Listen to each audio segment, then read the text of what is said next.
Hi, and welcome back to Clarkenomics. In this video, we're going to wrap up our discussion about inflation, talking about some theories as to why it even happens. So, before we begin, just a reminder about what inflation actually is. Inflation isn't the price of one good or two goods getting more expensive. Inflation is a rise in the general price level over time. That means the prices of everything, like the overall price level for an economy. And that's why we use something like the CPI, the Consumer Price Index, to measure the price level in the United States. So we're dealing with macroeconomic things, not specific markets, but all goods and services in an economy. So the first theory of inflation is what we call demand pull inflation. So what you're looking at is a model that you have not really been taught about yet when you're watching this video, but we will get to it, and it's fairly intuitive to understand. So here's what causes demand pull inflation. Something causes people's incomes to rise. We don't know what it is, but let's just imagine that people had a greater income all of a sudden, and that's going to increase their demand for stuff, right? If they have more money, they're going to want to buy more things. And so what that does is it shifts a demand curve to the right. So on the model that you're looking at on the right of the screen, we've got price level and we've got output on the axes there. And we've got a supply curve which is sloping upwards, which is an aggregate supply curve. And we've got a demand curve sloping downwards and a new demand curve. So don't worry too much about that aggregate stuff at this point watching this video. Just know that, again, when people's incomes rise, you're going to see an increase, a shift to the right in the demand for stuff. And that is going to lead us to a higher overall price level. The price level will go from PL1 up to PL2. So when people have more money, they spend more money. And when people spend more money, the prices of things increase. So that's how demand pull inflation works. The next theory of inflation is called cost push inflation. So in this model, it's not the demand for stuff that's really causing prices to rise, it's the cost of production. So remember, when firms want to produce, they need labor, they need resources, etc., all kinds of things. And let's imagine that the cost of any of those things rises, right? Labor becomes more expensive. You have to pay your workers more. Or raw materials, resources like oil or anything else become more expensive.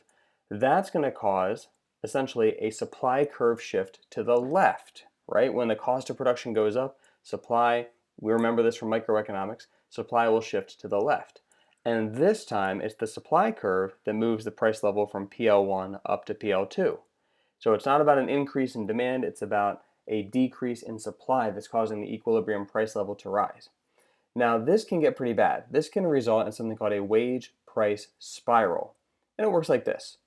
Workers ask for higher wages due to the increased cost of living. So when the price level rises, as we know, people's purchasing power will decrease. And so if they want to not lose purchasing power, workers have to ask for a raise. So they'll ask for a raise, but once they get that raise, their employer, because they're now spending more money on wages, will have to raise their prices. And if this happens across an entire economy, that raise that the employee just got isn't going to really lead to more purchasing power, because what you have is kind of a game of leapfrog between prices and wages, right? So once workers get those wages, they're going to have more money to spend. That's going to cause even more inflation. And again, like I said, that initial raise will get wiped out, and so the workers will need another raise. And essentially, it creates this cycle where, again, it's like leapfrog. Wages will go up, that causes prices to rise. And that means employees need higher wages, so wages go up and then prices rise. And like I said, it can get pretty out of control until you have a situation, that can look a little like this. This isn't even the worst case. So this is inflation in the United States since the 1940s.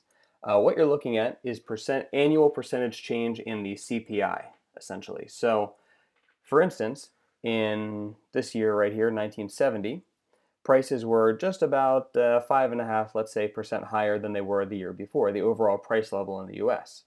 And as you can see, the United States has had some pretty rocky times with inflation, most notably the late 1960s and the 1970s, ending in about the year 1980, were some times of very high inflation in the United States. In fact, over 12.5% at one point. Since then, the story of inflation in the United States has been a lot smoother. We've been down here. And so today, when I'm making this video, the rate of inflation in the United States is under 2.5%. Now, what's good inflation and what's bad inflation? Well, 0% inflation is not really ideal for reasons I can get into in a later video. But at least for now, I would like you to understand that our government targets an inflation rate of about 2%. So if the inflation rate is about 2%, that means that we're doing our job and we're doing it well. So the United States has never had terrible, terrible inflation. Again, if you lived in this country in the 1970s, it might have felt like terrible inflation, but it can be so much worse. There's a type of inflation that's so bad, in fact, that we call it hyperinflation. So this is a table with some notable cases of hyperinflation throughout world history here. So you've got the name of a country, you've got the name of their currency, the inflated currency, the single month where inflation was the absolute worst, what that inflation rate was, what that would break down to per day in that month, and then finally the time required for prices to double. So the most recent example that we have here is Zimbabwe, the Zim dollar, Zimbabwean dollar, in November 2008. The inflation rate becomes so high in a month that you have to use scientific notation in order to even write it. And so the daily inflation rate was 98%, which meant that the time required for prices to double was just about a day. So every day, that meant prices were actually doubling. Other famous examples would be Germany in the 1920s. The German mark had this inflation rate, which even compared to Zimbabwe doesn't seem that bad, but still prices were doubling every 3.7 days. So this is some pretty bad stuff. Just to look at some visual pictures of everything. This is from Weimar, Germany with the mark there. Person using currency as wallpaper. Same thing, sweeping these bills out of the street because they were just worth so little, or even burning them because they would get, they would have more value as heat than they would actually spending them. This is a $100 trillion note from Zimbabwe. I actually have German marks and Zimbabwean dollars in my classroom. Sadly, I can't get to those right now because of the coronavirus. And then here's one more picture. There's a whole series of these from Venezuela, actually most recently, within the last 10 years. And they'll put an item on the right side of the picture and show how much currency was needed to buy that item on the left. And so there's all kinds of pictures. You can Google it, Venezuelan hyperinflation, like for a pound of chicken or, some fruits and vegetables, things like that. This is toilet paper, which I thought was a good example to use right now during the lockdown.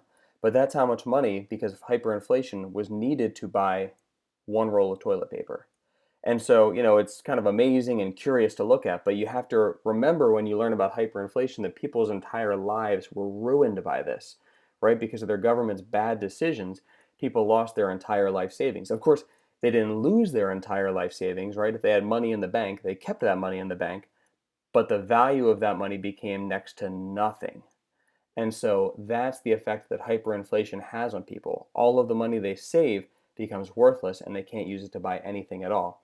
They also experience very bad inflation in many post-Soviet Union countries, such as Belarus, Ukraine. All of those countries more or less experience pretty bad hyperinflation as well. So it's something that is an extreme case. Unfortunately, the United States has not had hyperinflation in its recent history, but it's worth noting.